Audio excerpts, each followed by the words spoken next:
then to really talk about how we can cope with our stress, how to turn that off switch back on, and how to just be us. So without further ado, Dee? Yeah, so I just wanted to say a few words. As we all know, the mind is everything, and anything that you want to achieve and anything that you want to manifest has to take some work. So we're thinking, let's do something today that your future self is going to thank you for, and that is why Dr. Bryant is here with us today. So to kick off the event, can we please welcome Dr. Bryant, who is our renowned life success coach, motivational speaker, community activist, and the author of The Mental Detox. Please help me welcome. Hello. Can you ladies hear me? Yes. If I say guys, you ladies know I mean ladies, right? So, good morning. Good morning. Okay, I'm into energy. So when I say good morning, how are you? I need you ladies to respond like there's 4 million people in this room. Can we do this? Yes. Okay, ready? Good morning, how are you? Good morning. Oh, no. Okay, one more time, ladies. Come on. This is an empowerment series, okay? And there's nothing more powerful and empowering than a group of wonderful, beautiful, powerful, amazing women who can bring their energy and their vibration to a level that's high. And I'm into vibrations. And I'll tell you why after we get this place to a high vibrational place. So I'm gonna try it again. How are you ladies doing this morning? Wonderful. There we go. Now that's empowerment. The universe, which I have to always say this, my higher being is God. The universe was created by God for us as our genie, so that we don't get it confused with me calling God the universe, okay? So the universe doesn't know good from bad. All it knows is vibrations. All it knows is what you're thinking, because you bring about what you think about, what you focus on magnifies. What you water grows, but you gotta plant it before you can water it. We'll get into that when we talk about your garden evaluation. So when your vibrations are low and the universe keeps giving you things that are low, things that seem to drain you at this level at which you are putting out into the universe, guess whose fault that is? Yours.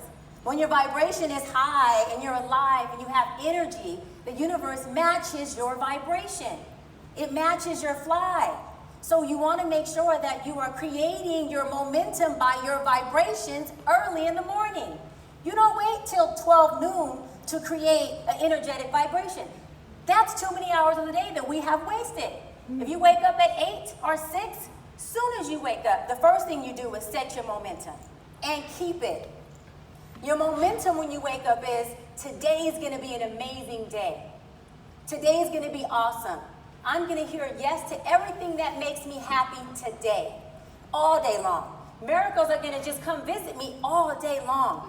God, send miracles, send joy, my address of where I'm at all day long, because that's the place and those are the visitors that I want to visit me. Does that make sense? Yes. Okay? Set that momentum. And then you keep that momentum. That's called discipline. Got it? Yes. Okay. So we are going to talk about 5 key topics today, which are all topics I believe you ladies wanted to hear about. So that's what makes it awesome. Coping with different levels of stress, finding your off switch from work, because your off switch from work should be your on switch for recharge. Did you get that? Okay. How to be okay with saying no. How to get past burnout, and some tricks and some tips on how to declutter your world, okay? So what is stress? Stress is the result of your distorted thinking and your skewed perception. You bring about what you think about. As a man thinketh, meaning one man thinketh, so she is. The man who says he can and the man who says he cannot are both usually right. You are convicted by your beliefs. This is why stress is a result of your distorted thinking and not your distorted circumstance. Let me tell you why. It's not your circumstance that creates the agony or the stress. It's the way that your skewed perception is perceiving it. Because you receive what you perceive. So your perception are like glasses. We all have a different prescription, which makes up our perception. So whatever your glass prescription is creating your reality. So if you know that, then why not create a perception that gives you the reality, that brings you the experience that you want? Is that making sense, ladies? Okay?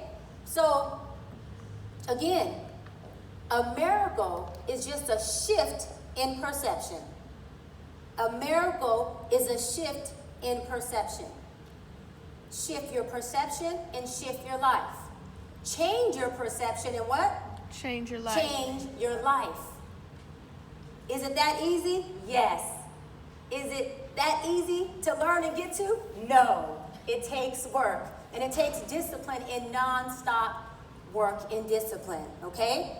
Stress is not a part of your environment. It's the way you're perceiving your environment. Quick story. I have a truck, and my window broke, and it wouldn't roll up. So I said out loud to the universe, I'm like, oh my gosh, you know, I don't want to pay all this money it's going to cost to get my window fixed on my truck. I don't know how or who's going to pay for it, but I don't want to pay for it. So I'm driving to my client, and I'm on the 134. I'm going to Pasadena. I'm driving, I got my music going. Boom! Someone tail ends me from the back. And I go, oh my God, what a miracle. I'm not at fault. This person's insurance is going to pay for my entire window and the car. So funny. God, I'm so grateful. Now, my attitude of gratitude. So, we pull over the guy's truck. I mean, because I'm in a tank. I have a G-Wagon, so that thing is a tank. So when it hits me, his car is just totally, undrivable.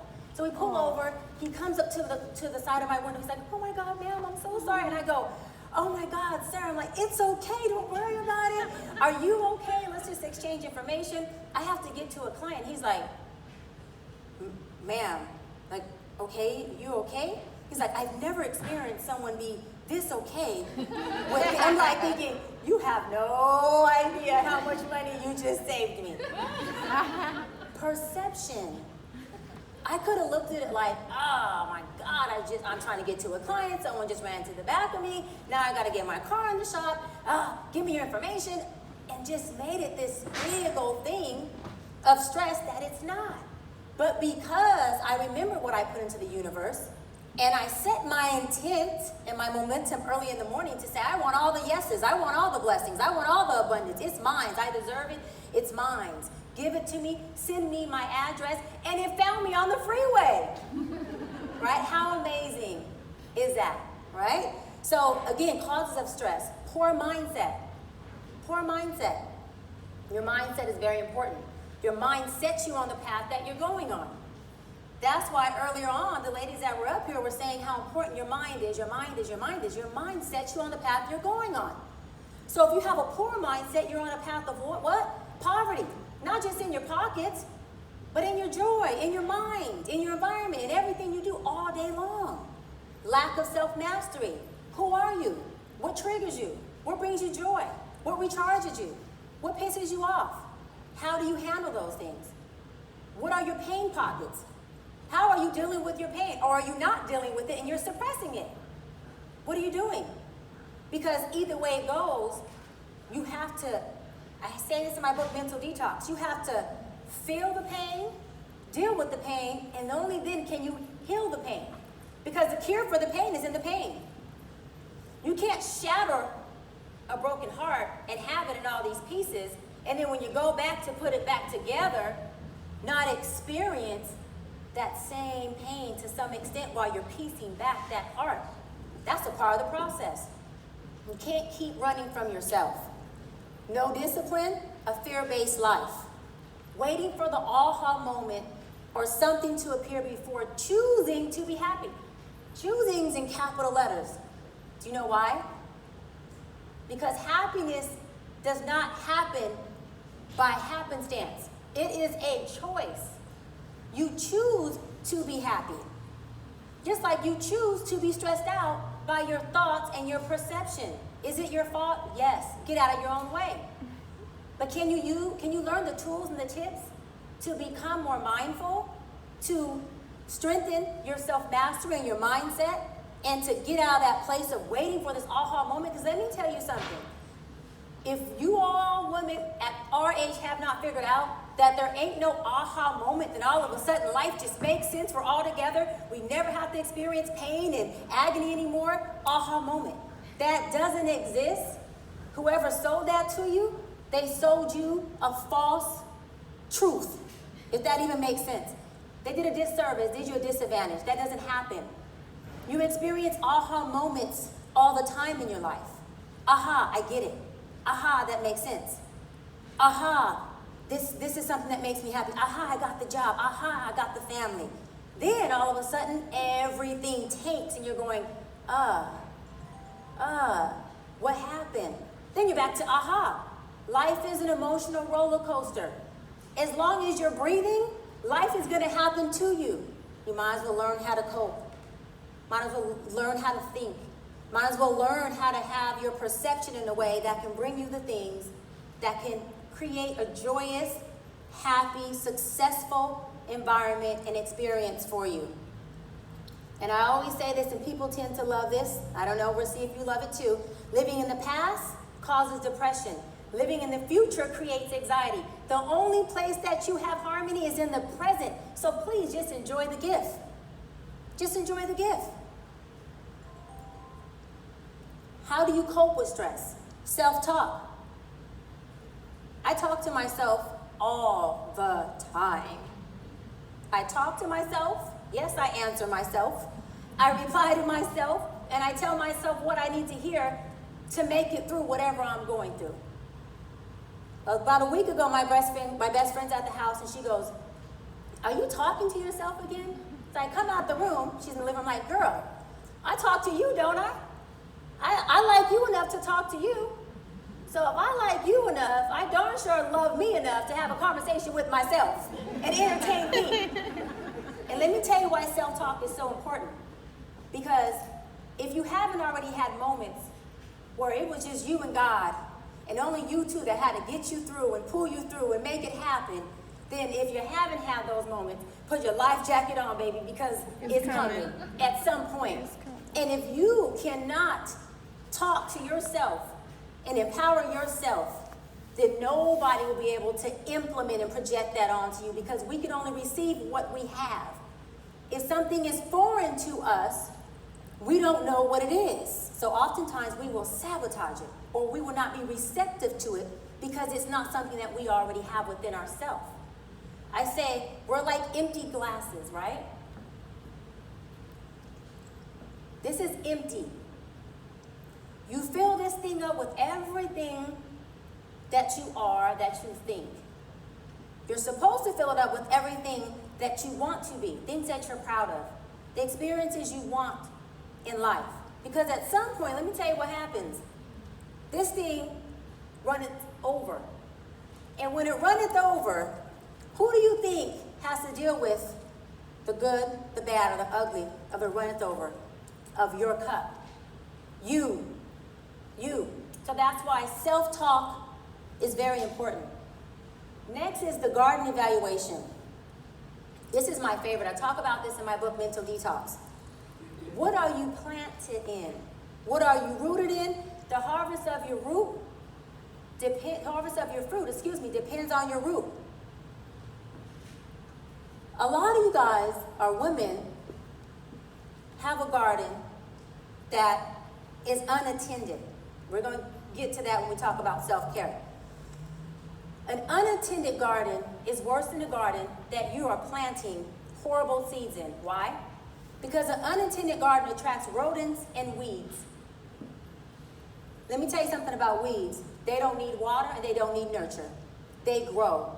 They grow through cracks, they grow through crevices, they just grow. And they grow a lot faster than the flowers and the lilies and the fruit trees that we plant. However, the good seeds, they have to be planted. They have to be nurtured. This is why happiness is a choice, and happiness takes work.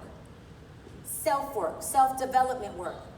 Because if you don't attend to yourself, your life being your garden, a metaphor for the garden's a metaphor for your life, then it will attract unwanted rodents and weeds. So when you go in your garden, you can't even walk through your garden without trying to get through weeds that are probably as tall as you. You can't even see through it. Is that a problem? Absolutely. Can you fix it? Of course. Everything's possible, right? Through Jesus Christ that strengthens us. I have to say that. Sidebar. So how do you weed out your garden? I'm glad you ladies asked. You're so concerned. You really want to know. First of all, it starts with self. Because you're two things. You are the soil of your garden, because you got to have soil to grow anything. And you're the master gardener of your garden. First, if your soil's intoxicated and you continue to plant good harvest in an intoxicated soil, then you are eroding your seeds and getting no growth. Or what's growing from the seeds you think you're planting is negativity and more pain and hurt, of which the soil that you rooted it in. It says there, the harvest of your fruit depends on your root. What are you rooted in? How do you cleanse your soil being you? You got to figure out where your pain pockets are. You got to go revisit self when self was in pain and hurt. You got to go revisit that heartbreak. You got to go revisit that disappointment of not finishing school, or that disappointment of not being where you want to be in life. You got to go visit that divorce that blew your heart out, that you've been running from for so long, that keeps, you think you're running from it, but it's in you. So where are you going? It goes everywhere you go. You can't run away from yourself. So you might as well face yourself and empower yourself, since you can't run from yourself. So get in contact with your pain pockets and make a list. And within your capacity, start visiting your pain little by little. Start having a conversation with your pain. Feel your pain, deal with your pain, and only then can you heal your pain. Once you've done that, your soil is now clean. This is the cool part, because then you get to go in and choose to plant now what you want to plant. But then it doesn't stop there, because the work comes in where you have to have the discipline to nurture what you have planted. Continue to nurture what you have planted. What does that mean? Continuous self-development workshops, possibly a life coach, reading self-help books, watching motivational videos on YouTube. Go to drbryant.co. I have a Dr. Bryant TV. Watch my videos on Dr. Bryant TV. It's free. I have free meditation on my website. These are things, as women especially, that we have to start doing, and if we're doing it, continue to do. Because we lack in the area called self-care. And that's the most selfish thing you can do, is not take care of yourself. We'll get to that in a few more slides. Okay? So that's how you do your garden evaluation. Go in there with a checklist. And you have to face it. And a good friend of mine said, Byron Garrett, he said, if not now, then when? And if not you, then who? It is your life. So the crazy thing is, if it ain't you, then who? Nobody's going to do it. So you have to woman up and do those things. Meditation, the benefits, decreases stress. It's been scientifically proven to decrease stress. I meditate 20 minutes a day, every single day. Gives you clarity. It increases your focus. It grounds you. It centers you. And what I love the most, it allows you to plug into your source, which is your authentic self, which is peace, love, and joy. So your authentic self is peace, love, and joy. Your authentic self is in alignment with harmony. That's your authentic self. Your fear-based self, which is an illusion, because fear is an illusion, because you're afraid of what's going to happen, and it hasn't happened yet, so it's an illusion of what you're saying is going to happen. It hasn't happened yet. I heard an amen. Right? So the authentic you has no fear. You're in alignment.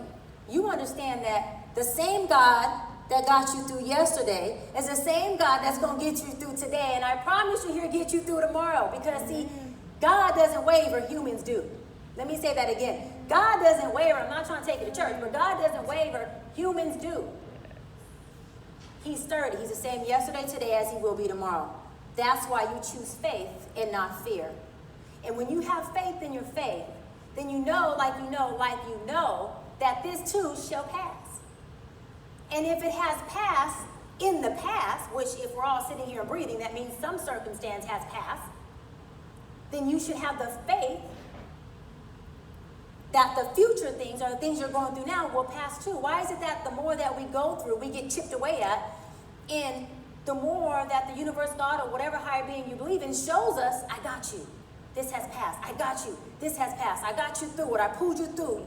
You lost those 5 pounds. You got through that breakup. You got through that divorce. You got that job. It's like, after all that he has proven to us, why is it that we still doubt it?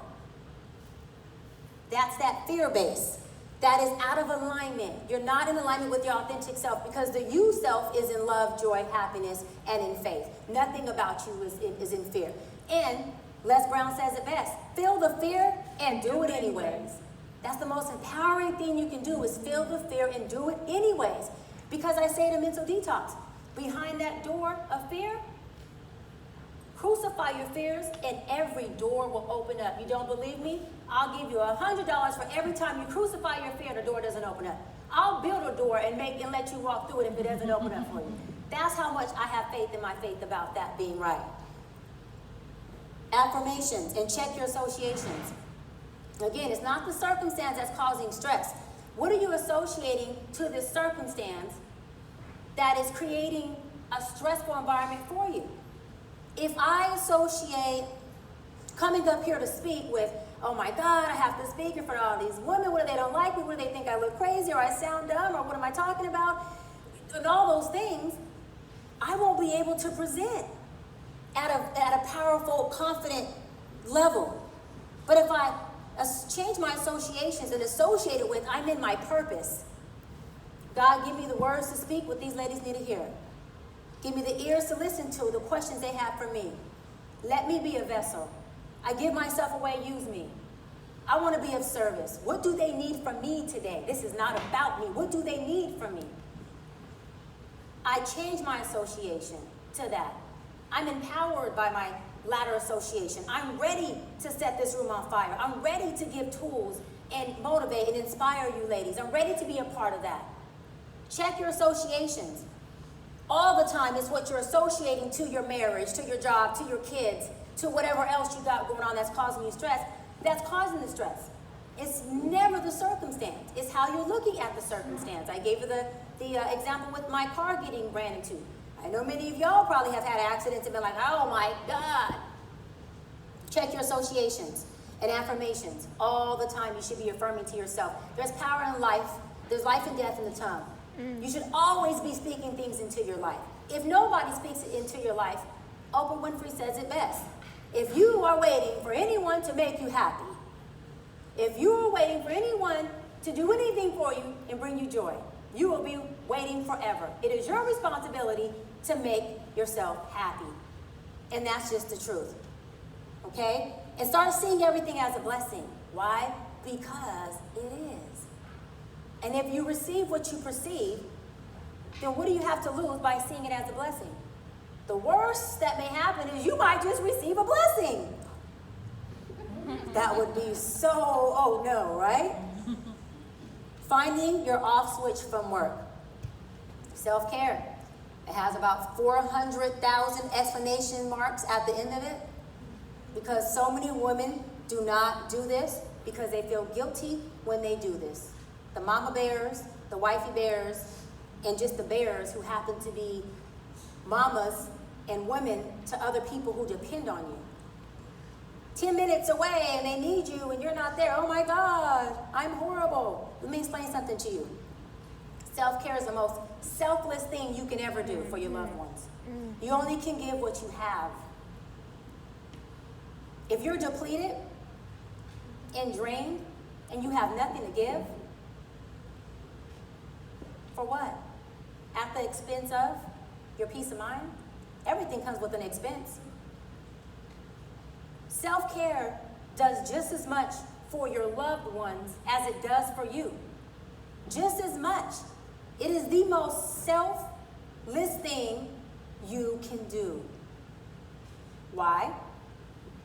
You got to fill yourself up. with the things you want to project. We are all little self-projectors.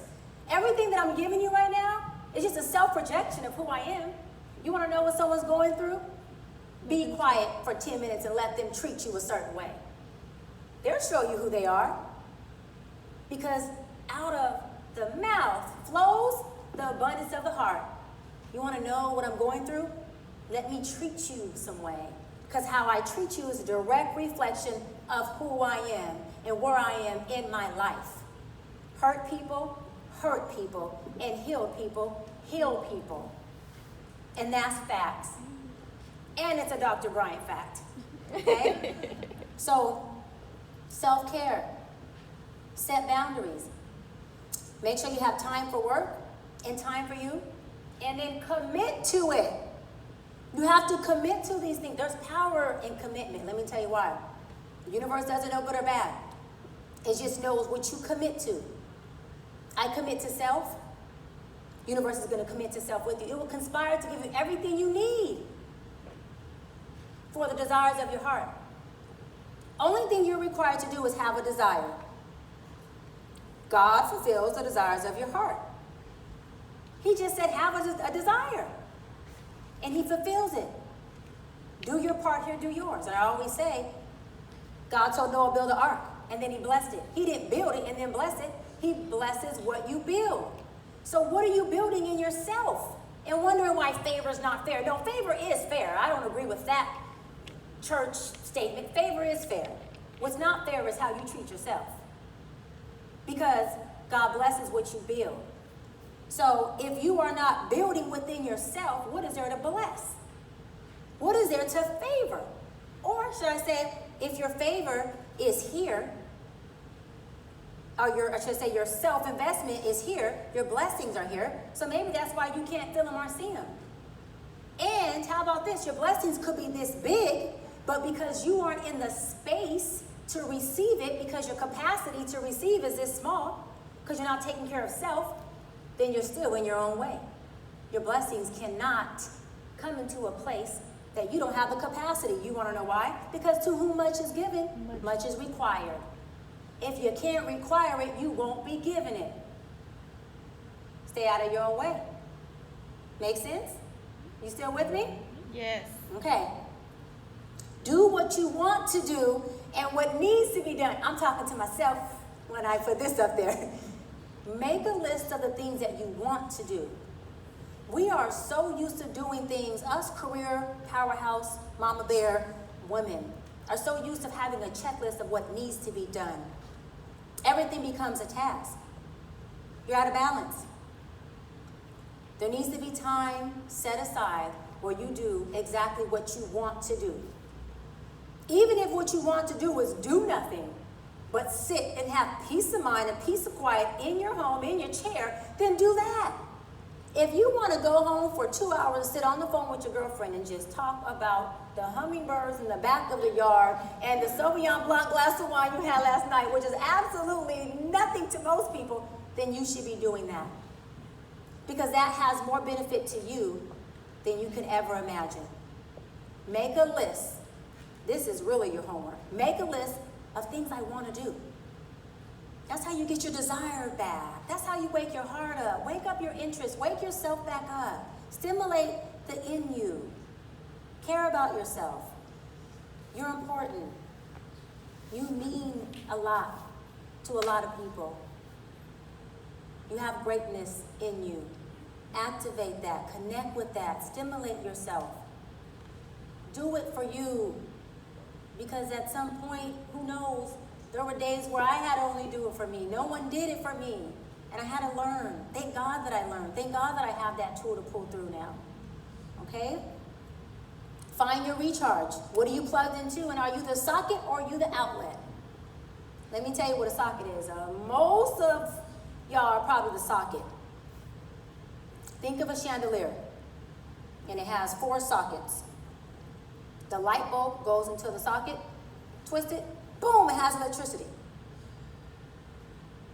But that chandelier has a power outlet that is connected to bring in the power for the socket to light the light bulb. You with me? Make sure when people plug into your socket, they also come with a power outlet. Because if not, let me tell you what happens. You run out of sockets first, and then you run out of power. And when you run out of power, they unplug, like we do when something's not working, and we go to a whole nother socket, and we plug into that, not even realizing that we just neglected the other socket, because it's useless now. It's useless. You have to make sure that your circle of wealth is feeding you like you're feeding them, or at least to some extent, okay? So make sure you are not just a socket to plug into, but people are coming with an outlet. If they love you and they care about you, they won't come bearing no offering of some recharge to feed you back. That type of person won't do it. Make sure, I already said that when folks, and your off switch from work should be your on switch for recharge. How to be okay with saying no. Saying no is the most selfless thing you can do. No is just as powerful as yes. Let me tell you why. That no could be the one no that saves you from a nervous breakdown. That no could be the one no that saves you from having a stroke because you're at capacity and can't take no more. That no could be the one no that saves you from becoming depressed and experiencing suicidal ideations. Depression is at its all-time high. Antidepressant medication is at its all-time high.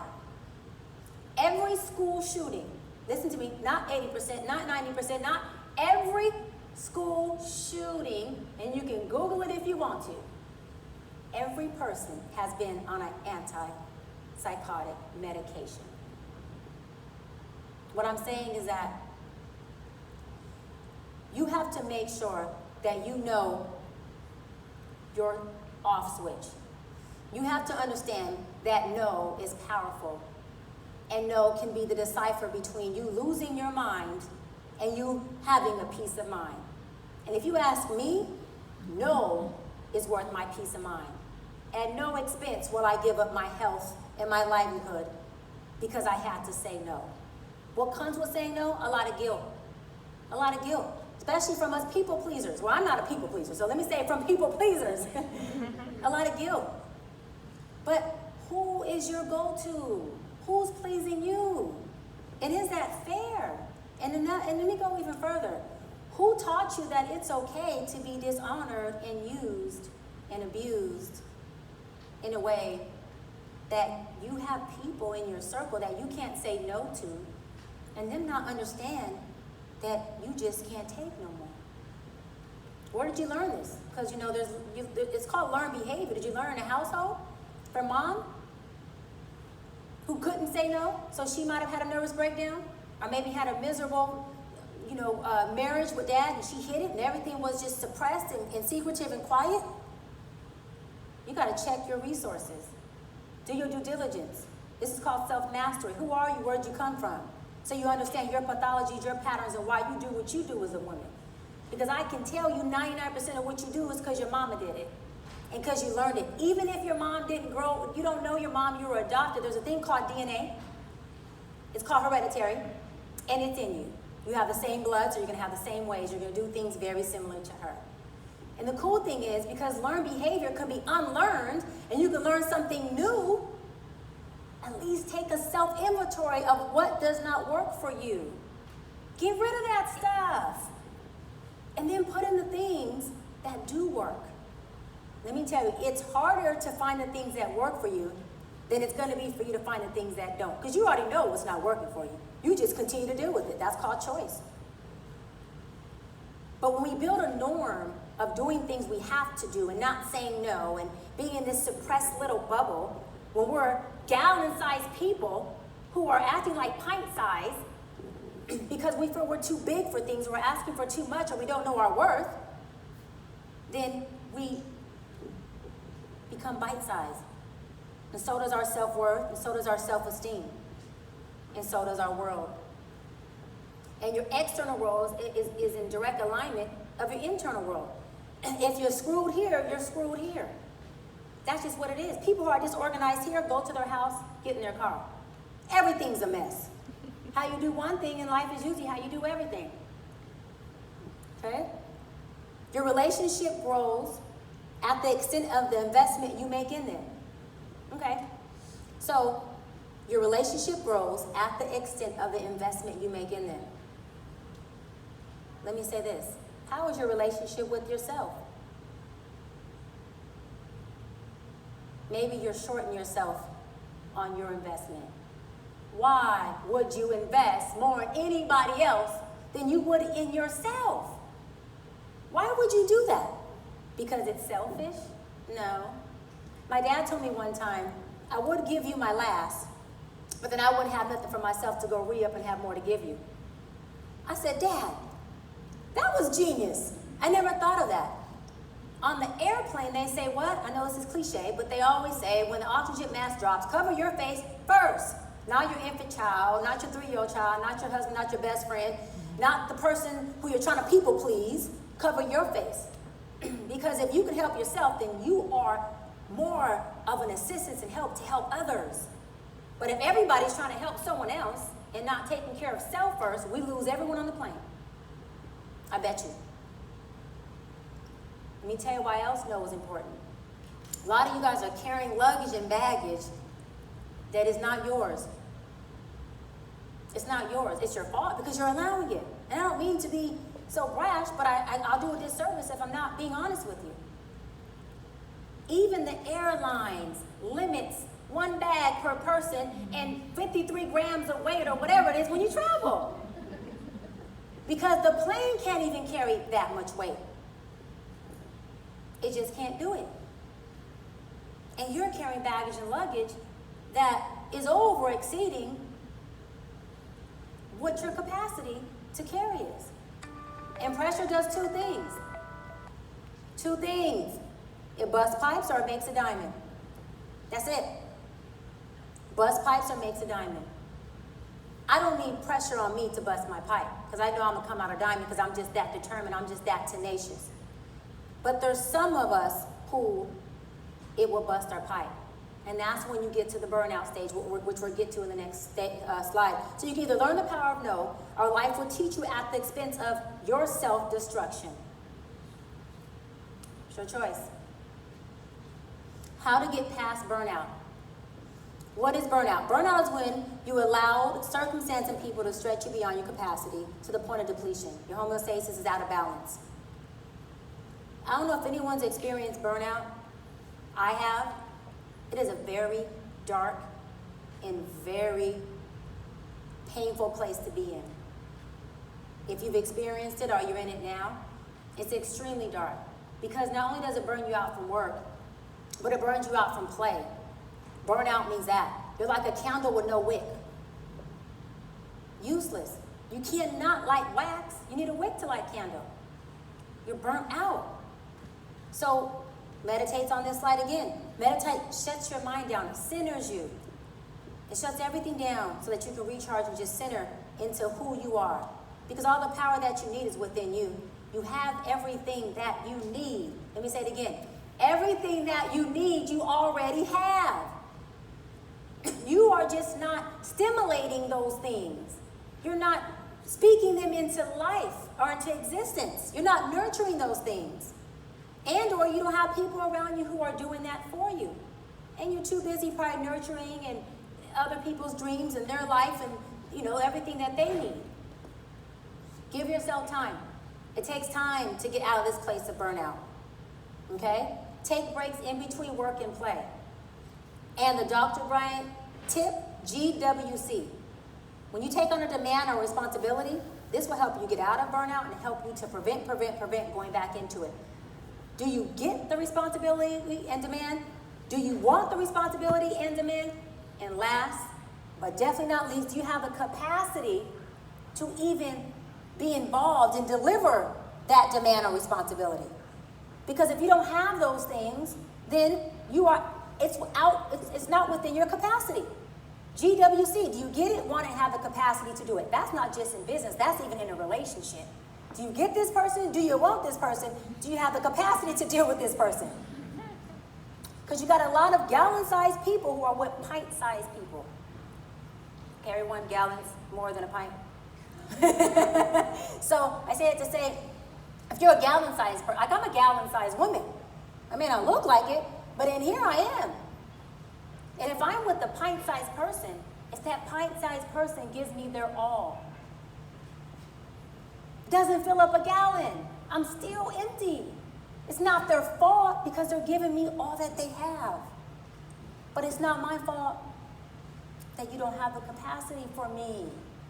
And if I attempt to pour into you, little Mr. Pint, or Mrs. Pint, whatever we're into today, I'm too much for you. I will overflow you. And the saying, Mr. Pint Man will be saying to me, it's killing me to love you. It's killing me to love you. I don't have anything else to give. Let me say this to the mothers too. This goes both ways. Bishop Jakes talked about this the other day. He said you have a lot of pint-sized mothers with gallon-sized kids. And the mom is saying, I love you with all of my heart. The kid is saying, but it's not enough. You have a gallon-sized kid. And you're a pint-sized mama bear. Doesn't mean you don't love your child. Nothing wrong with you. But you just birthed a gallon-sized kiddo. So maybe it's just a good, transparent conversation with your kid saying, I do love you, but this is all that I have. Or how about maybe some self-care or some self-investment? It might stretch your pint size to a gallon one day. Who knows? Okay? One decision can change the entire trajectory of your life. I didn't say two. I said how many? One. Wait. I said how many? One. One. This is how magical life is. One decision will make you or break you. It's so easy to get in something, boy, but it's hard to get out. It's so easy to leave your garden unattended with all these weeds and rodents, but I'm telling you, the work it takes to get in there and plow out that stuff, whew, you better hope you got some plugs, some outlets around to help. That's a job. Okay? Some tips and tricks to declutter your world and your life. Meditate, obviously, again. Get organized and stay organized. Order is the first law of the universe. Have things in order. Organize your thoughts. Why? Because you bring about what you think about. Your thoughts are the sum of your character. As a woman thinketh, so she is. Organized thoughts, organized world. Chaotic thoughts, chaotic world. Your internal world is a direct reflection of your external world. That's just what it is. Complete one task at a time for my multitaskers. I used to think I was a multitasker, but let me tell you something about multitasking. You have 5 tasks. You give 20% to each task. You still have 80% of each of them to give. 8 times 5 is what, 40? So you got like 400% to give. But 20 times 5 is what? 100. I knew you ladies were math geniuses. 100. Why not take that 100 and complete one task? Because it's been proven that it's empowering when you have a to-do list and you check off what's done. Let me tell you what happens. You're talking about stress. Your to-do list gets lower, your stress becomes lower. Your anxiety alleviates. So multitasking sounds good because your distorted thinking makes you think you're getting so much done, but you're not. One thing at a time. Detox your mind, body, and soul of the things that do not bring you joy. So how do you do it? For example, when people have these protests and these rallies, what you focus on magnifies. So if I was to have a protest or a rally about gun violence or hate, I would not have an anti-hate rally because I'm focusing on anti-hate. I would have a love rally. Let's focus on the things that we want to bring into our world. Remember what you're telling yourself. Not, I don't want to be depressed anymore. But you keep putting out depression. No. This is how you say it. I want to be joyful. I want to be happy. I want to be excited. I want to be enthused about things. I want my interest back in life. Don't call out the things that you don't want to bring in. Don't plant the seeds you don't want to harvest. Okay? Narrow is the road to happiness. Wide is the road to destruction. Why do we burn out? Because our road becomes too wide. We got too much luggage. Our capacity can't take it. Narrow your road. Doesn't mean you do nothing. Narrow your road. Learn who you are. Learn what works for you and run that. Do that. Find your blueprint. Run that blueprint until it no longer works. And then do the work again. At least you know how to do the work to get the blueprint. Okay? Progress equals happiness. Progress equals happiness. That's why you don't need to multitask. One thing at a time, complete it, progress. You have just entered happiness into your empty glass. Okay? Set your momentum and keep it. Momentum is everything. Momentum is everything. You set it and you keep it. Wake up, set your momentum. Today I'm going to be happy. And do just that. Literally, be happy. Have a good day. Good to see you. Okay, talk to you later. Love you. Do all the happy stuff. You don't know what happy stuff is? Google it. Go on YouTube. What is happy stuff? Watch a happy video. Again, go to Dr. Bryant website. Send me a message on my contact form. Dr. B, what's happy? I'll send you a list of happy stuff. And just freaking do it all day long. Like, be happy for no reason. Just be happy. I'm just happy. Just be happy. That will change your whole life. It creates momentum for you and everyone else around you. And then all of a sudden, these blessings and favor just pour in because when you're happy, you're open. You're open to things coming in. Okay? Circumstance and people either birth you or kill you. They give you life or death. You attract who you are despite of who you think you are. That's law of attraction. Again, you attract who you are. Whatever substance, that you can drive a Bugatti, a Lamborghini, a COK, Mercedes, BMW, whatever your dream car is. You can live in a 50,000 square foot home. That would be nice, huh? A home. You can be, I don't know, whatever weight you want to be. If this thing is empty, it means nothing. I have clients that make so much money, their money comes in certificates. They don't even have cash. And guess what they're coming to me for? Because I'm in private practice as a life coach. They're not coming to me to figure out how to make more money. They got that. They're lonely. They're empty. They don't have relationships with their family, with their kids, with their wife. But they got all the money. Money doesn't buy you happiness. Your mindset does. Money would never buy you happiness. Your mindset will always be the path that sets you on to happiness or self-destruction. I'm Dr. Bryant, y'all. Thank you for having me.